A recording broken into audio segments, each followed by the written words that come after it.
A partir de estos momentos, nos enlazamos con las regiones del país a través de Conexión Perú. Te informamos y te acercamos al Perú. Vamos a tomar contacto a esta hora y le agradecemos la amabilidad que tiene con RCR, Red de Comunicación Regional, al doctor Rudecindo Vega. En su momento ha sido ministro de Estado y los analistas también en temas políticos. Qué gusto saludarlo, mi estimado doctor Rudecindo Vega, muy amable, ¿cómo está?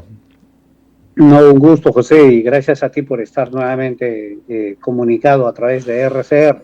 No quiero sustraerme a lo que está pasando en el país antes de abordar el tema por el que lo hemos convocado, ¿no? Para analizar, ¿no?, la presencia del acuñismo, cómo es que ha ido copando espacios políticos, ¿no? Pero me gustaría previamente echarle una mirada a el avance del crimen organizado en nuestro país. Usted, sido ministro de Estado, conoce en realidad qué acciones se podrían tomar justamente para atenuar, para mitigar esta situación de violencia que vivimos. Sí, como alguna vez lo hemos conversado, José, yo hace mucho tiempo vengo escribiendo sobre esta tragedia que vive el país. Y hace unos meses atrás, justamente lo que yo decía es, no podemos enfrentar y entender única y exclusivamente este problema como un tema de seguridad ciudadana. Creo que el gran error del Perú, el gran error de los gobiernos y las instituciones es querer entender esta criminalidad como un problema de seguridad ciudadana. Un problema de seguridad ciudadana fue hace muchos años. ¿Seguimos padeciendo? Sí, lo seguimos padeciendo. Pero la inseguridad ciudadana es apenas una manifestación de la criminalidad. El gran problema del Perú es el crimen estructural que padecemos. O sea, eso ya tiñó todas las relaciones sociales, ha teñido las instituciones, está involucrada en la economía, en la vida cultural, en la vida social, en la vida institucional y en la política en el Perú. O sea, el crimen está en todo lado. Y si queremos hacer algo, tenemos que entenderlo en esa magnitud. El Perú padece un problema de crimen estructural. Y lo que ha ocurrido hoy en Trujillo no solamente es más que una manifestación de la tragedia que vivimos todos los días en todas las partes del país. Mira, si el crimen que está en la calle es porque los criminales en la calle tienen a sus aliados en el gobierno. El Perú padece un crimen gubernamental.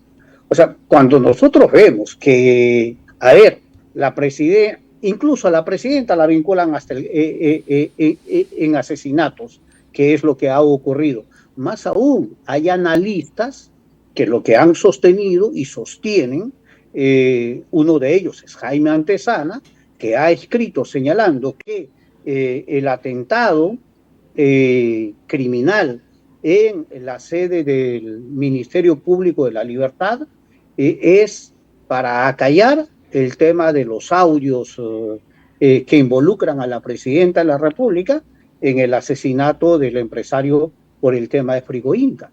O sea, ese es el gran problema. No es un tema de inseguridad. Claro, ahora para la foto, para decir que hay algo, viaja el premier, el ministro, se reúnen, van ahí a cancha, pero no van a hacer nada. ¿Por qué? Porque justamente todo este problema de criminalidad incluso envuelve a las propias instituciones del gobierno y a las autoridades gubernamentales.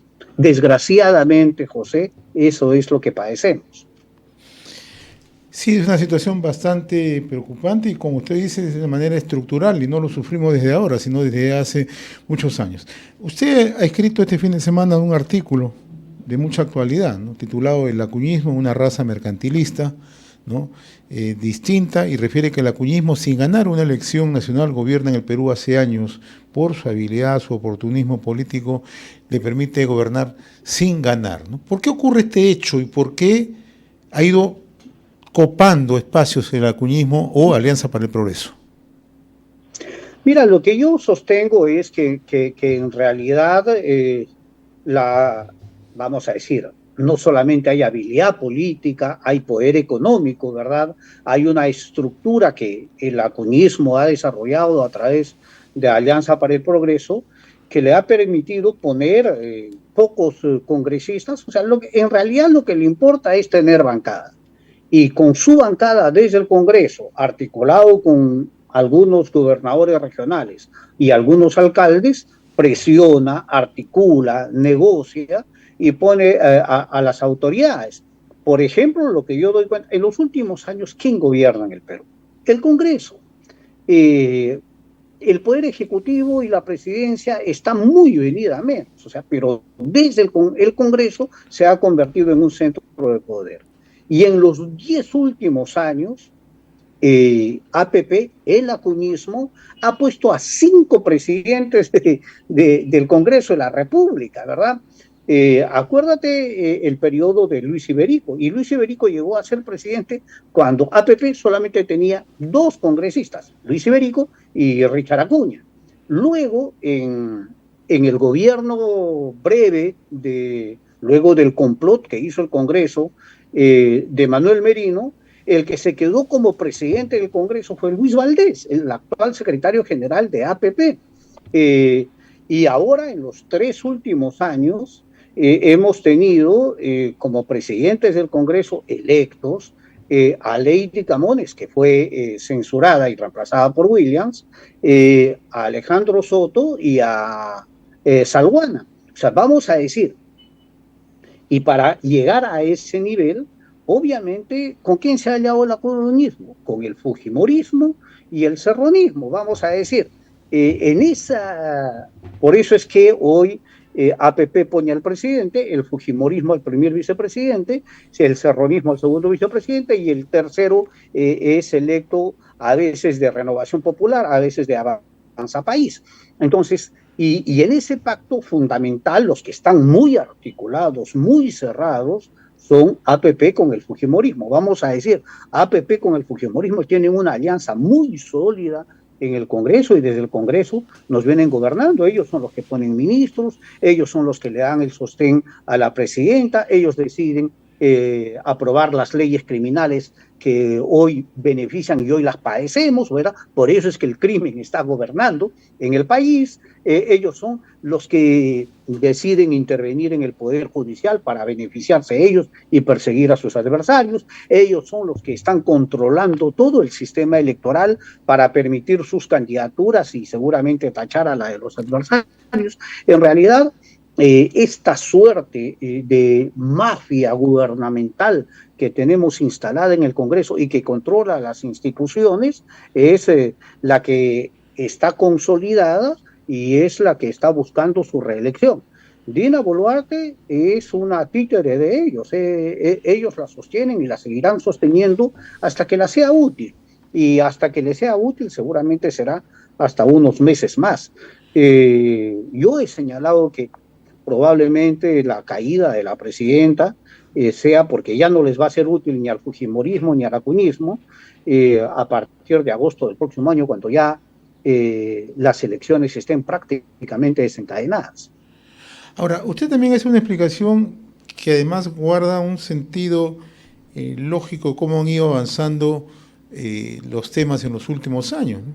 Y detalla que, en efecto, ¿no?, en los últimos años, Alianza por el Progreso ha tenido 5 presidencias del Congreso, y esto de una u otra manera sin tener mayoría en las bancadas, sino en función a lo que usted denomina negociación, acercamiento o componenda política, ¿no? Entonces, y además con otra particularidad, José, en los últimos años usualmente APP también ha presidido las comisiones de presupuesto, el reparto de plata, ¿verdad? O sea, no solamente la presidencia del Congreso, sino la presidencia de las comisiones de presupuesto, en donde se distribuye la plata en el país. Y con eso manejan clientelistamente a sus gobernadores, a sus alcaldes, y se alían y compran a otros alcaldes. Vamos a decirlo, o sea, en realidad es el acuñismo, como yo trato de señalar, es una suerte de uso de la plata del Estado en beneficio y en beneficio de los negocios propios. Así que ahí hay una doble cara. Las empresas sirven para armar partidos políticos y los partidos políticos sirven para el crecimiento de las empresas. Mercantilismo total. Y eso es lo que es el acuñismo. Eso tampoco no debemos de perderlo de vista, ¿no? Ahora, usted también añade otro componente que nos parece sustancial, ¿no? Porque por la carencia de partidos políticos surgen partidos, surgen movimientos, agrupaciones, ¿no? Que sin tener digamos, un horizonte ideológico, sin tener un pensamiento ideológico, se ubican en función a la coyuntura, en función a los arreglos y en función a las circunstancias que se presentan, ¿no? Y eso hemos podido ver en el caso que usted describe, ¿no? Sí, José, en realidad hay que partir de lo siguiente. Los partidos que nosotros hemos conocido, los partidos ideológicos, doctrinarios, con programa, eso ya desaparecieron. Hoy no tenemos esos. Uno podría decir, oye, pero los antiguos, bueno, los antiguos desaparecieron. El APRA desapareció hace tiempo, hoy se ha vuelto a inscribir, pero no es el APRA de antes. El PPC desapareció, hoy se ha vuelto a inscribir y no es el PPC de antes. Y entonces cuando uno mira y dice, Acción Popular es el otro histórico. Sí, pues, pero Acción Popular nunca fue un partido ideologizado ni doctrinario y por eso ha sido fácilmente capturado por los niños, estos delincuentes en el Congreso. Luego, a partir de ahí, lo que uno puede decir, todos los que han aparecido de la década de los 90 en adelante, el fujimorismo no es un partido doctrinario, no es un partido ideológico, son partidos absolutamente pragmáticos, es decir, partidos con ideología, con doctrina, han desaparecido, están en extinción. Por ahí hay algunas manifestaciones interesantes, ahora nuevas. Por ejemplo, yo te digo, desde el lado de la derecha, el Libertad Popular es un partido interesante, con una propuesta doctrinaria, ideológica, bastante clara, ¿no? Por el lado de la centroizquierda o de la izquierda, Ahora Nación es un partido también bastante claro. De la izquierda más marcada es el tema de Nuevo Perú. Tú me dirás, y Perú Libre se presenta como de izquierda, pero en realidad es un partido que utiliza una ideología, pero que en realidad se ha montado para hacer negocios propios de su líder y cometer harto acto de corrupción. Entonces, ya el tema ideológico, programático, lamentablemente lo hemos perdido. ¿Por qué? Porque la política justamente ha perdido ese concepto del interés público. Hoy los partidos no son más que vehículos para los negocios negociados e intereses particulares y empresariales de los candidatos, ¿no? Y de los que se presentan como políticos. Ahora, en esa línea, doctor, ¿cómo transitamos hacia el 2026? ¿Cómo ve usted el horizonte político? ¿Cómo ve el escenario? Triste. Yo creo que si los ciudadanos no decidimos revertir esta situación del 26 al 30, va a ser un escenario peor. Ya con todo el dolor que eso significa. ¿Y por qué? Porque hoy padecemos esta situación porque en realidad hay una dispersión y una división muy grande. Entonces ya no existen gobiernos de mayorías, lo que hay son gobiernos de minorías y las minorías pactan para quedarse, pactan corruptelas, repartijas en el gobierno y en el Estado. Entonces, y esas minorías que hoy están yendo a la reelección y han preparado todo el camino a la reelección, o sea, vamos a decir, si ellas ganan, vamos a continuar en esta desgracia. Pero si es que se amplía el horizonte, entonces vamos a tener más minorías todavía en las cuales van a tener que ponerse de acuerdo. Entonces, la dispersión va a ser mayor y en un proceso de ese tipo, lo que nos corresponde a los ciudadanos es procurar, exigir, poner el hombro para que algunos partidos hagan alianzas entre ellos y para que las organizaciones sociales, los gremios, las organizaciones vivas de la sociedad también participen, ¿no? O sea, yo insisto, o sea, acá necesitamos que los gremios empresariales, sindicales, profesionales, tengan un rol mucho más activo las organizaciones sociales. Y ellas, si los partidos hacen alianzas, hay que exigirle a las organizaciones sociales que hagan frentes.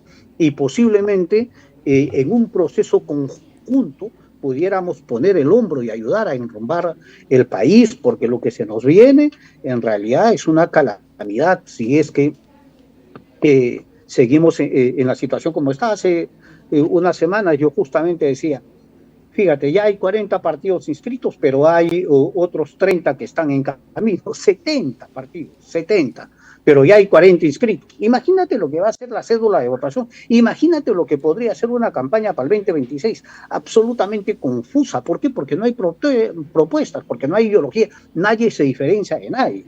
Entonces, en un escenario de ese tipo, la ciudadanía va a terminar tan cansada en la campaña misma que yo sostengo y digo, el día de las elecciones va a llegar tan harta, tan hastiada, que no va a elegir, va a votar, pero va a votar con B grande. O sea, va a ir a votar a los políticos, no a votar por una autoridad. Y ese es el gran riesgo que estamos teniendo, y que uno se angustia porque a veces uno siente que uno lo dice, pero las cosas cada vez empeoran. Y así como los ciudadanos tenemos que jugar un rol importante, los medios de comunicación como ustedes de RCR también tienen que seguir insistiendo en ese rol de alertar a los ciudadanos, informar a los ciudadanos para que pudiéramos tener una mejor opción. Muy bien, doctor Rudecindo Vega. Yo le agradezco como siempre la amabilidad que ha tenido con RCR y Conexión Perú. Muy amable como siempre. Saludos. Hemos presentado Conexión Perú. Mañana retornamos para seguir informando y acercándote al Perú a través de Conexión Perú.